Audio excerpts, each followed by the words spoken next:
Happy New Year, everyone, and thanks for joining Primary Intelligence's Industry Insights series. We're going to kick off the new year with today's webinar, B2B Buyers, Hot Trends in 2016. I'm Connie Schlossberg, the Digital Marketing Specialist here at Primary Intelligence, and I'll be your host for today. This is a short but powerful webinar, so I'm going to cut to the chase. The presentation is being recorded and will be available on our website. Even though we're short on time for today's webinar, feel free to ask questions now and we'll respond to you as soon as we can. We are live tweeting today using hashtag B2B Trends 2016. Our Director of Industry Insights, Carolyn Galvin, is our presenter today. Carolyn is an expert in win-loss and customer experience analysis with over 20 years working in the intelligence space. And she even finds time to teach business classes for the University of Maryland. How about that? She's predicted what will be the hottest trends for B2B buying in 2016. So Carolyn, are you ready to dish on these hot trends? Because we'd love to hear them. I am, Connie. Thank you, and thanks to all of you for joining us today. Happy New Year and welcome to 2016.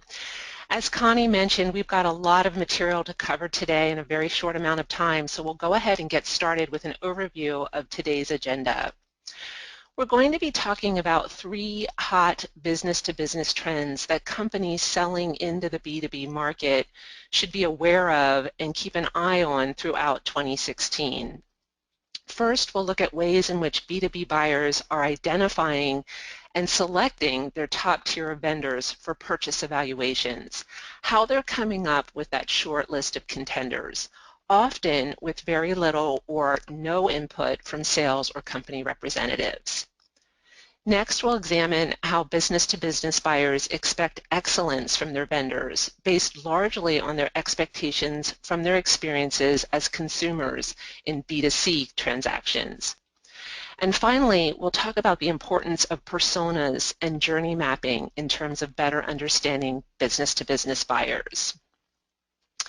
In terms of our first trend, vetting vendors, the key takeaway in terms of this trend is the fact that digital access to information has resulted in a sea change, a real shift of power, if you will, from sellers to buyers. So instead of going to sales reps and company sources for most, if not all, of their information, as they had often done in the past, buyers today research vendors, research their products, their services, support add-ons. There's even pricing information and partnerships, many different factors about companies and their offerings, all online.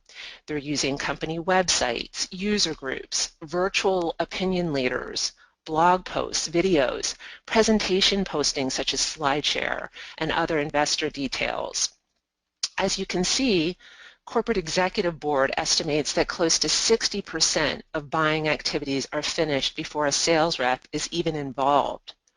Forrester estimates that up to 90% of the buying process is completed before sales is brought in, and Pragmatic Marketing believes that buyers who are evaluating technology for their businesses complete more than half of their evaluation before contacting a sales rep. And buyers are often seeking out users instead of either vendors or industry analysts.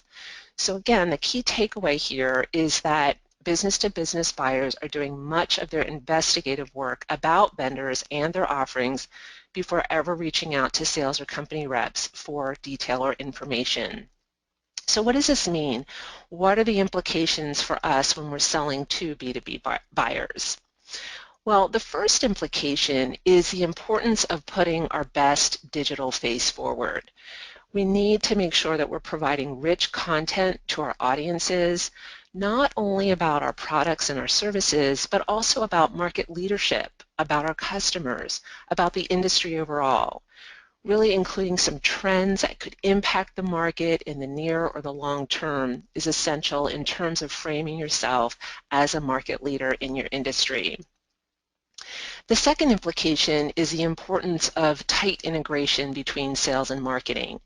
So we all know that marketing and sales have not always worked closely together.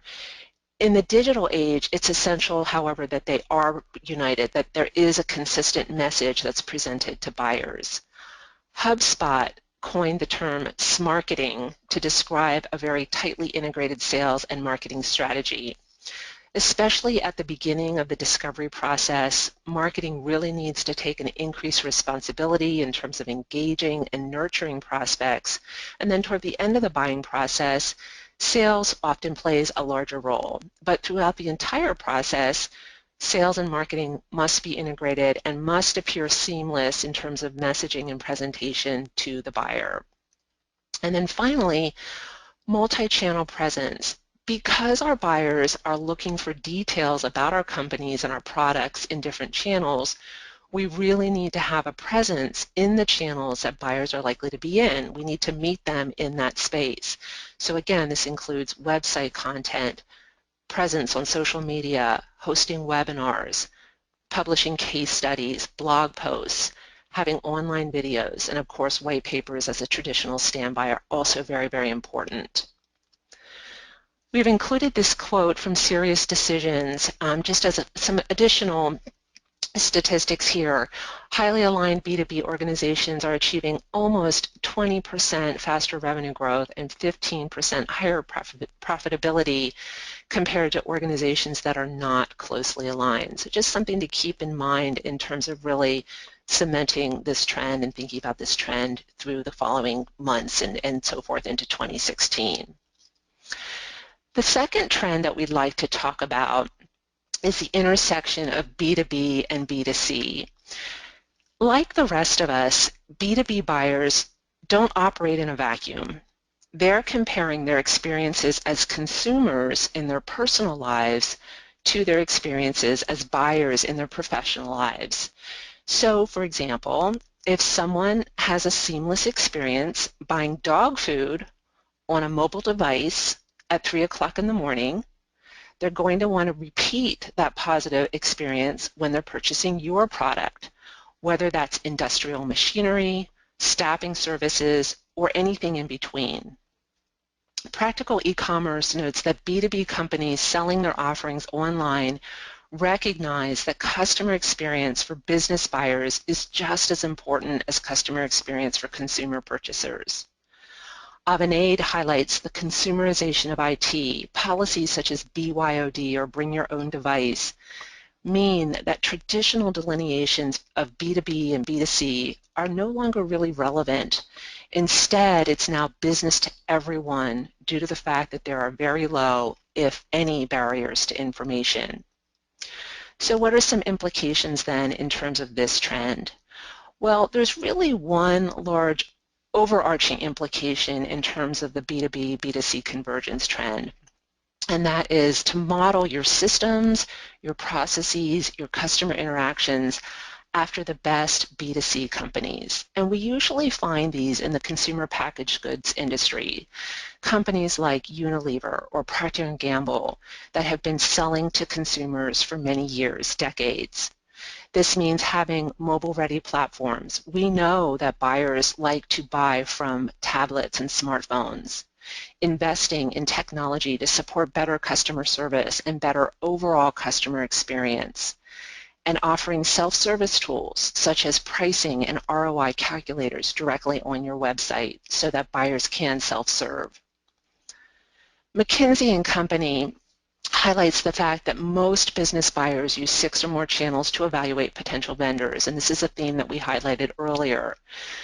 The bad news, though, is that almost 2/3 of buyers are coming away from their experiences frustrated by inconsistent experiences.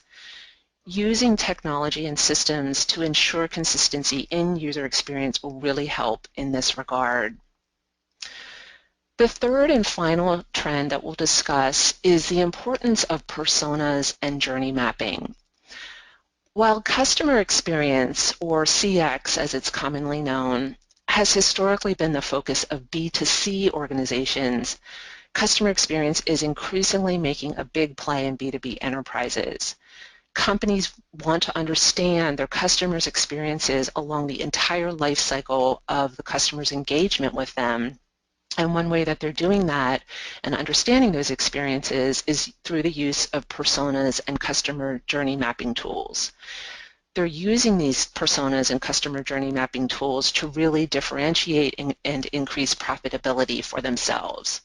So what do we mean by personas and journey mapping? Well, in terms of personas, these are really just descriptions of an organization's typical buyer, and they're based on market research and feedback from actual customers.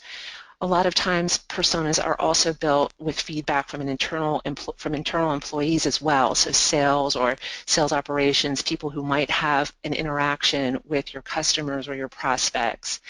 And it's just trying to understand what the key drivers are in terms of the typical buyers of your product or your service. Journey mapping is just what the name implies. It provides a map of the journey that customers are taking with their vendors. And this is a map from initial discovery of you and your product and your service to a product evaluation, eventual product usage, product support, and then eventually end of life or product retirement. As competition really intensifies in the business-to-business market and environment, Circle S Studios notes that customer experience initiatives can really be used to differentiate companies and increase profitability. And Tamara Adlin, who is an expert in creating and using personas, notes that personas are really valuable tools because they're putting a face on your customer, a memorable, engaging, and actionable image that serves as a target in terms of product design. So what are the implications in terms of journey mapping and personas? Well, in terms of personas, because buyer personas can help to guide product development and create better marketing campaigns, they're being used by firms to really drive detailed customer segmentation, thereby helping companies understand different buyer attitudes, different drivers in terms of pain points and why they're seeking out your solution, and different criteria in terms of their purchase decisions. Customer journey mapping helps companies identify how internal processes help or in some cases hinder customers' experiences at every stage along the journey. They're doing that by capturing and labeling customer thoughts, feelings, perceptions. They're also illustrating differences between expectations from customers and the reality that customers are experiencing with us, as well as opportunities for improving each phase of that mapping process.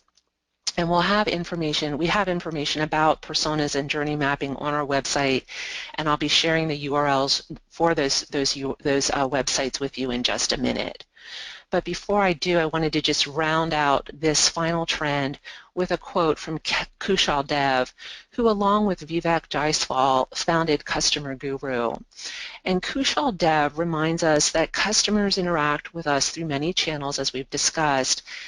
By mapping out the different journeys that customers use to interact with us, we can see how we're meeting customer needs and expectations during every step along that journey.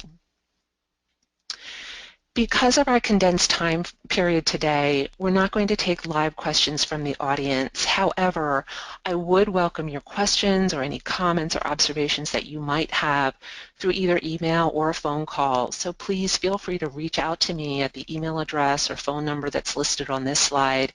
And I would also welcome the opportunity to connect with you on LinkedIn.